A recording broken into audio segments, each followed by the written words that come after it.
Welcome back to the Top 1% Book Club, where we like to really kind of dig into some of the best self-help and business books out there. Mm-hmm. And today we are diving deep into The War of Art by Stephen Pressfield. I love this book. Have you ever had that feeling where you're like, oh, I'm really pulled. Oh, I yeah. want to do this, like I want to write a book or Mm-hmm. start a business or I want to paint or something, and then procrastination just hits. Oh, Self-doubt creeps in, and then it's the you worst. just suddenly have a million other things you have to do. A million other things suddenly. Yeah, exactly. Laundry day. So that is what Pressfield tackles in this book. Yes.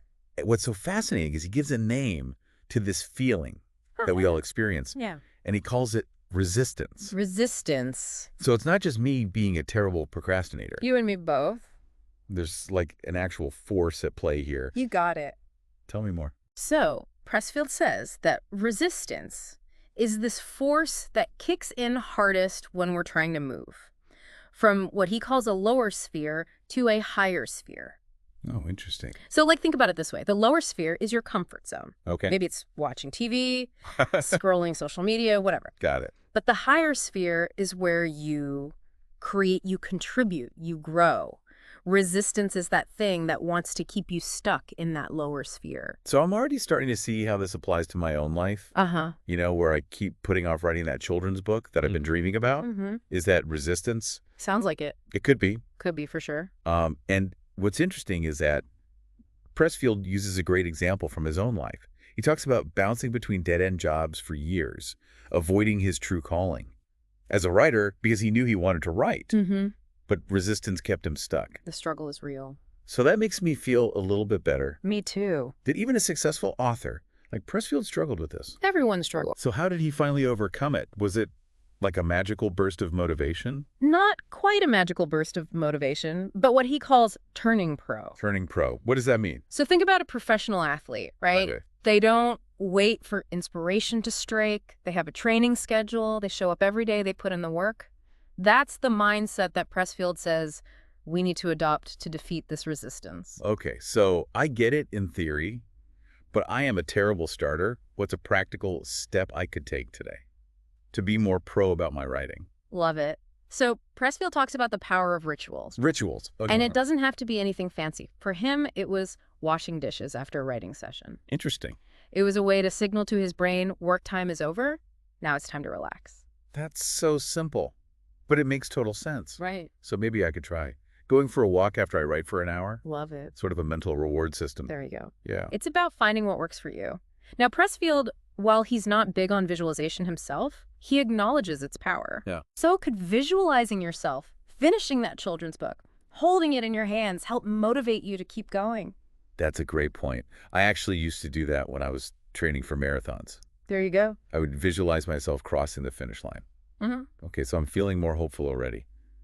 But what about those times when it feels like nothing's coming? Yeah. Like I'm just staring at a blank page. Does Pressfield have any advice for those moments? He talks about this duality of the creative process, the tactile, the routines, and then this mystical, these moments when inspiration seems to come from somewhere else. Oh. He even likens it to having a muse. Wait, so he's saying there's more to it than just the discipline. More to it, There's some sort of magic involved. This is getting really interesting. He describes those magical moments where the writing was flowing effortlessly, as if somebody else was writing through him. But he's very clear that you can't just rely on that. You have to put in the work, build the skills, and then be open to those bursts of inspiration. I love that. So it's like the discipline sets the stage. Yeah. And then the magic can happen. That's a great way to put it. But what about when fear and self-doubt creep in? How do I deal with those inner critics? That's where the warrior comes back. Oh, okay. He compares the artist to a warrior. Yeah. Both require courage discipline, the ability to face fear and adversity head on, I love that. embrace that warrior ethos. This warrior idea is really new to me. Yeah. How does that connect to overcoming self-doubt? So I don't think he's literally suggesting we all take up sword fighting or anything. Right. He's talking about mental toughness. Okay. Both warriors and artists face internal battles. The ones who succeed are the ones who keep showing up, pushing through that fear and refusing to let those setbacks define them. So instead of letting those negative thoughts stop me, Yeah. I need to treat them like challenges to overcome. Yeah, Like, okay, this is part of the training to become a warrior. exactly. Okay, this is really shifting my perspective. Yeah. But honestly, sometimes I just feel like I'm not good enough. Hmm. Like maybe I'm not cut out to be a writer. Oh, I hear you. Pressfield would say that's resistance talking. Oh, okay. He has this concept he calls the authentic swing. The authentic swing. Yeah, he uses this example of identical twin golfers, both great players, but with totally different swings. Oh, interesting. It highlights that you don't have to copy anyone else. You just need to find your unique style and voice. So it's not about comparing myself to other writers. Not at all. It's about finding what makes my writing unique. Exactly. I love that. I'm starting to see how all these ideas connect, but I have to admit, there's still a part of me that wonders, like, what's the point of all this? Yeah. Why push through all this resistance? What's the ultimate goal here? So good, Pressfield. Tackles that head on with his get to I love you concept. He get to I love you. What is that? He believes that deep down, most stories and most creative journeys are about finding love. Oh, wow. It might be romantic love, it might be self-love, it might be love for your craft, but it's about finding that thing you're passionate about and pursuing it with your whole heart. Oh, that's beautiful. That's such a powerful way to think about it. You know, I'm starting to see how this applies to my writing. It's not just about publishing a book. It's about connecting with that deeper love for storytelling and sharing that with the world. Exactly. And that brings us back to the professional mindset. Full circle. Full circle, yeah. He reminds us that professionals, whether they're athletes, writers, entrepreneurs, understand success is not a one-time event. It's a journey. It's a journey. It's about showing up, consistently honing your craft, and embracing the journey even when it's tough. That's the key. I'm really getting this. So it's not about the magical overnight success. It's about building the discipline, finding my unique voice, and connecting with that I love you at the heart of my creative work. That's beautiful. This has been incredibly insightful. All right. We've only just scratched the surface. We'll be back in a moment. To delve even deeper into the war of art and explore more practical strategies for overcoming resistance and unlocking your creative potential. Okay, so we've talked about resistance and turning pro, but I'm still a little bit fuzzy on what turning pro actually looks like in practice. Yeah. Like, what are some specific things I can do to kind of shift my mindset Yeah. and actually start making progress on my book? Okay, so remember how Pressfield compared the artist to a warrior? Right, the warrior ethos. He argues that Yeah. both need a similar kind of courage and discipline to win their internal battles. But I'm not exactly picturing myself in full battle armor. Yeah. Charging into my writing desk. Right. I think it's more about mental toughness. Okay. Think about a Spartan warrior, training relentlessly, pushing through pain and fatigue. That's the dedication he's talking about. So it's about showing up for my craft, Yeah. even when it's hard. Even when it's hard. Okay, I'm starting to see the analogy. So instead of hitting the snooze button, when my writing alarm goes off, I should channel my inner Spartan and just get to work. Yes. And remember, turning pro isn't about becoming famous Yeah. or making tons of money. It's about treating your craft with respect, like a professional athlete would treat their training. So less about the outcome and more about the process. Yeah. But I'm still struggling with the how. Oh. Like, I know I need to be more disciplined, but how do I actually make that happen? Okay, so remember those rituals we talked about earlier? Oh, yeah. Pressfield, he stresses their importance. They act like triggers, signaling to your brain that it's time to work. Right, like his dishwashing ritual. Yeah, exactly. But what if I hate washing dishes? Well, there are other examples. It could be as simple as making a cup of tea before you sit down to write, lighting a candle, putting on specific music, or even just going for a quick walk to clear your head. I actually like the idea of a pre-writing walk, sort of a way to transition from the real world Yeah, into my writing world. I love it. But what about those times when I'm just staring at a blank page, completely stuck? Okay, yeah, they can help you get started. But even Pressfield acknowledges there's this mystical element to creativity. He talks about those moments when the ideas seem to flow effortlessly, almost like they're coming from somewhere else. Right, like he's being guided by a muse? Uh-huh. That's pretty intriguing. Yeah. But honestly, it also makes me feel a little helpless. Like, what if my muse decides to take a vacation? Yeah, that's where the discipline comes in. Okay. Pressfield argues, you can't just sit around waiting for inspiration. You have to show up consistently, hone your craft, create the conditions for those magical moments to happen. So it's like building a strong foundation. Yeah, I love that. So when inspiration strikes, I'm ready to catch it. There you go. Yeah. It's a balance of discipline, and openness. And that's where embracing your authentic swing comes in. Oh yeah, the twin golfers example. Yeah. But how does that apply when I'm feeling stuck? It can. Remember, resistance often feeds on self-doubt. Right. And when you're trying to imitate someone else's style or follow some predefined formula, you're more likely to second-guess yourself and get discouraged. Well, that makes so much sense. When I try to write like my favorite authors, Yeah. it just feels forced and inauthentic. Yeah. So it's about giving myself permission to be myself, Yes. even if it's messy or unconventional. And don't be afraid to experiment and play around. Pressfield himself didn't find success until he was in his 50s. Wow. And even then, he chose to write about topics that weren't considered mainstream. That's inspiring. It's a good reminder that there's no right way to do this. It's about finding what works for me and trusting my own creative instincts. Those instincts. But I have to admit, sometimes I struggle with self-doubt. What if I pour my heart into this book and it's just terrible? Okay, yeah, so he talks about that fear of failure. He reminds us that even the greatest artists have faced rejection and criticism. It's part of the journey. Yeah, but it's easier said than done. I know. How do I actually deal with that fear? Do I just ignore it? He argues we need to develop that warrior's resilience. Think about those ancient warriors facing down their enemies on the battlefield. They didn't let fear paralyze them. They found a way to harness that fear and use it to their advantage. Okay, I'm starting to get this warrior mindset thing. Yeah. So instead of letting fear stop me, I need to use it as fuel Yeah, to push me forward. exactly. That's a powerful way to think about it. But what about the practicalities? Okay. I have a job, I have a family, a million other responsibilities. How do I actually find the time and energy to write? So he's very realistic about this. He knows we're all busy. He doesn't sugarcoat it. It takes sacrifice Yeah. and dedication. But he stresses that we need to make our creative work a priority. Right, not just something that I squeeze in when I have a spare moment Exactly. and I'm still struggling with how to make that happen. Any practical tips? He suggests getting ruthless about protecting your creative time. Ruthless. Yeah. That might mean saying no. To certain commitments, setting boundaries with your family, or even waking up earlier to write before the day gets away from you. I'm actually a morning person, so maybe that's a good option for me. But I have to admit, sometimes I just don't feel like writing. Do I force myself to do it? He actually addresses this. He says that sometimes. The best way to overcome the resistance is to simply start working, even if you don't feel like it. So even if I'm not feeling the creative spark, I should just sit down and write anyway. Yeah, he calls it showing up for the work. That sounds counterintuitive, but I'm willing to try it. Yeah. But what if I start writing and it's just garbage? He encourages us to embrace the messy middle of the creative process. Messy middle. Yeah, it's that stage where we're wrestling with ideas, experimenting, often feeling like we're making a glorious mess of things. So it's okay if my first draft is terrible.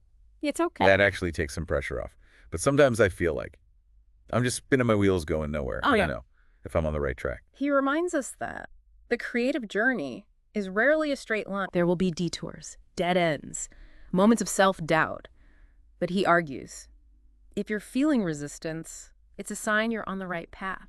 Wait, so the harder it is, the more I should push through. Yeah, he sees resistance as a compass, That's a pretty radical idea. pointing us towards the work that's most important to us. The stronger the resistance, the more likely it is we're onto something truly meaningful. Wow, that's a really empowering way to think about it. So instead of letting resistance discourage me, I should see it as a sign that I'm on the verge of something great. You got it. I love that. It's about reframing your perspective. And remember, you're not alone in this battle. Pressfield encourages us to find our tribe. Our tribe, okay. A community of fellow creatives who understand the struggles and can offer support. That's a good point. It's easy to feel isolated when you're working on a creative project. But where do I find this tribe? It could be an online writing group, a local art class, even just a few friends who share your passion for creating. It's about surrounding yourself with people who inspire you, challenge you, and remind you why you started this journey in the first place. I'm actually part of an online book club. Maybe I could share some of my writing with them, get their feedback.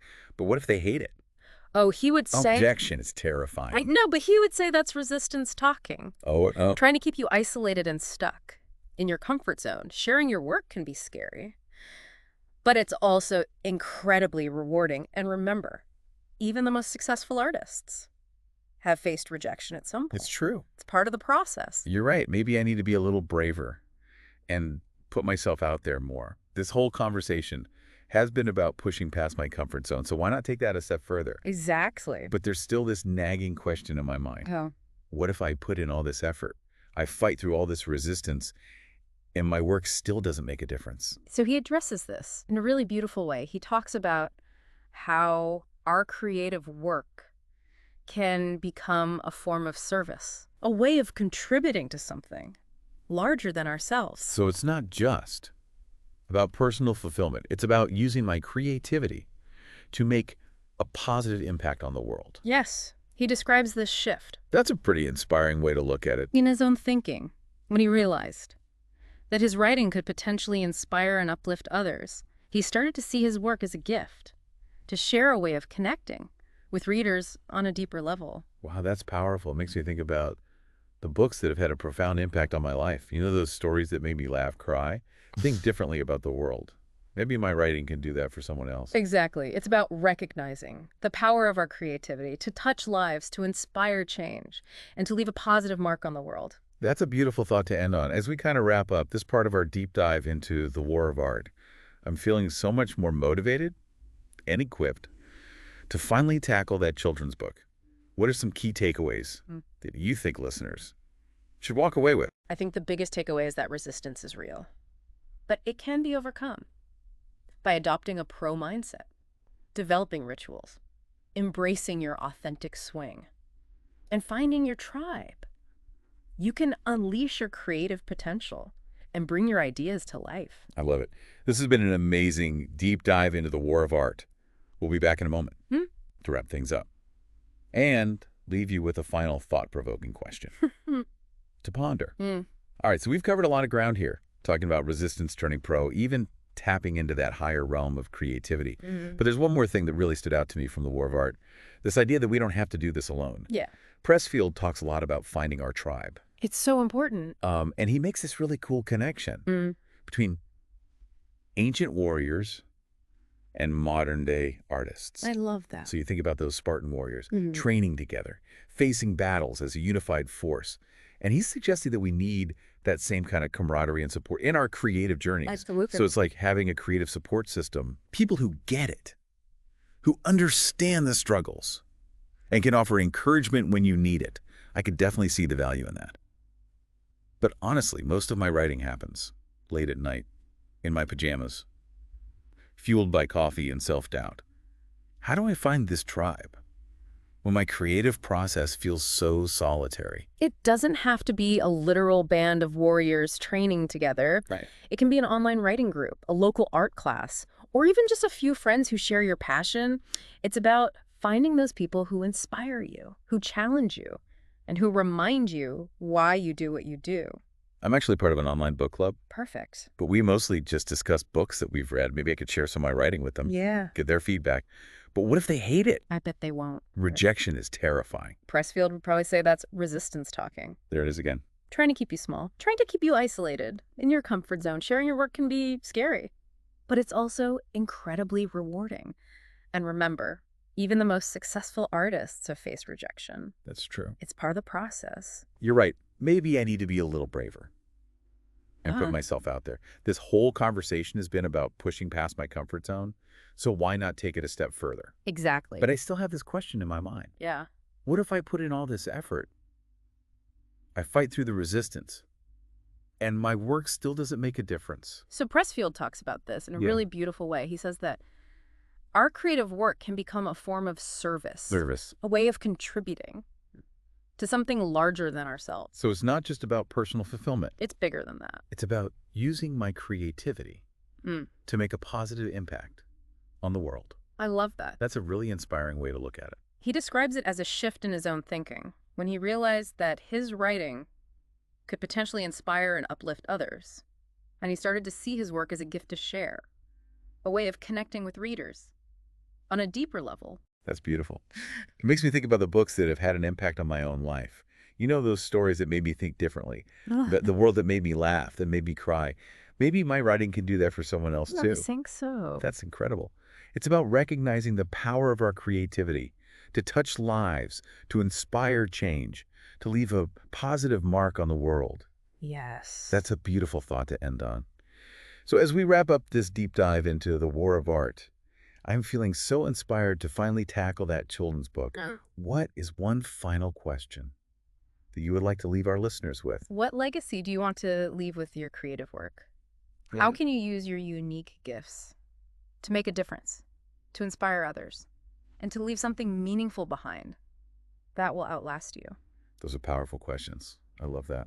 Well, we hope this deep dive has sparked some creative fire in you and given you the tools and inspiration to overcome resistance and bring your ideas to life. Remember, the world needs your creativity, your voice, your unique perspective. So go forth and create. That's it for our deep dive on the war of art.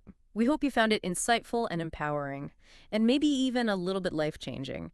Remember, the battle against resistance is ongoing, but with the right mindset strategies and support, you can achieve anything you set your mind to. Thanks for joining us.